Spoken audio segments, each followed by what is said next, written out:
moving on from the tubes. So now we've got the two sets of dual tubes here on the table. Now we got to get these things on your helmet. Yeah. How do you actually wear them? Right.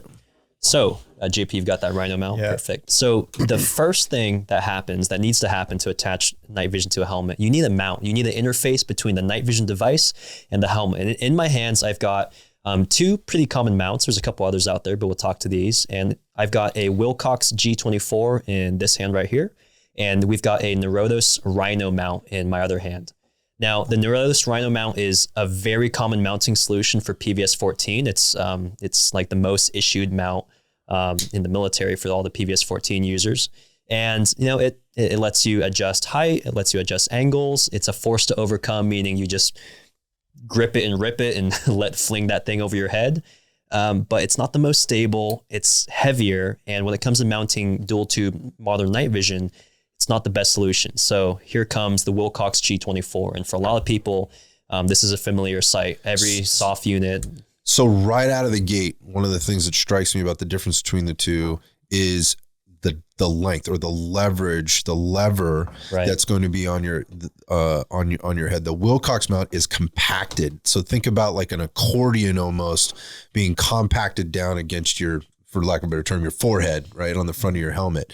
And then it's good. There's a ton of articulation, which you can talk about here in terms of adjustments versus the other one where when it's up and in that up position, it's very close to your head and it's fine. And it's pushed it back into maybe that more ergonomic kind of position, but it's really tall. It's going to be very tall. And then when you pull it down, it's going to be very quote unquote long. Yeah. Right? It's called the Rhino mount for a reason. It sits above your head like a rhino horn. Yeah. And it's not very ergonomic, right? In terms of moving with it, in terms of adjusting it and using it.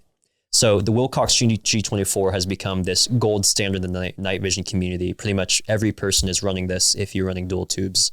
And what it allows you to do is, yes, to your point, it gets that night vision very close to your head, especially with your articulating goggle. You fold it in close to the helmet with this collapsed setup.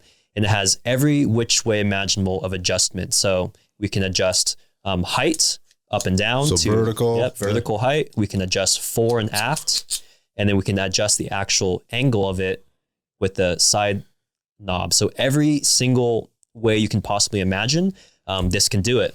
And there's longer versions, the G22 and the updated G24 that they're making now.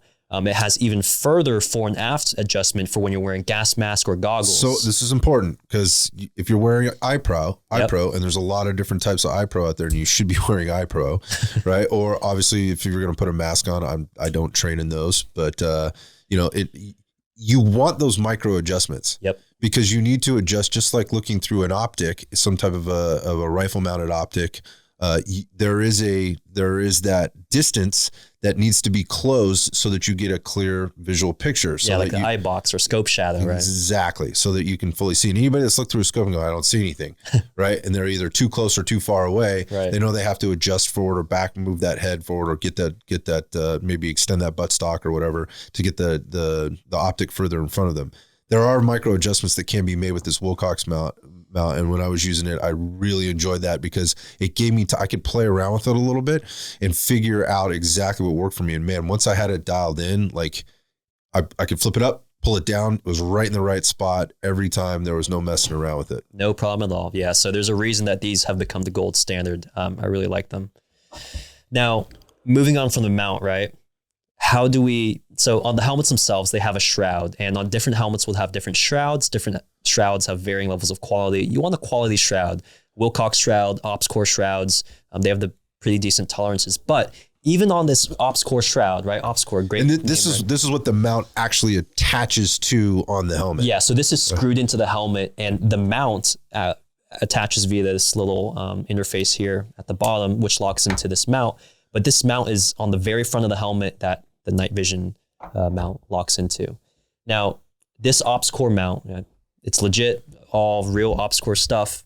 But even with this mount, there's a significant amount of play between this Wilcox G24 and the OpsCore mount. So you can see I've actually shimmed it with Velcro adhesive there to provide a tighter tolerance. It's like, so if anybody's ever mounted like, for me, like my X300 on the end of my G17, like there's a little bit of space there. It's just a little bit. And it wiggles back and forth. And annoys the shit out of me. So I put a little felt back behind that thing and to make up that space. And that's effectively what you've done between the shroud and the mount. Exactly. This is a really important step in taking out the wobble and tolerances between the mount and the helmet. And there's a lot of tolerance stacking here, right? We've got a dovetail between the night vision and the night vision mount. Now we've got the night vision mount between the helmet, and then all of these micro adjustments that the Wilcox G24 lets us do, those all add movement to it as well. So we'll talk about bungees next. But yep, neat little trick there. Use adhesive Velcro between your Yeah, so the important thing here is if you've got something, you got this big rhino horn, for lack of a better term, hanging off the front of your forehead. If there's any play in that and you're moving that head around, it's just amplified, right?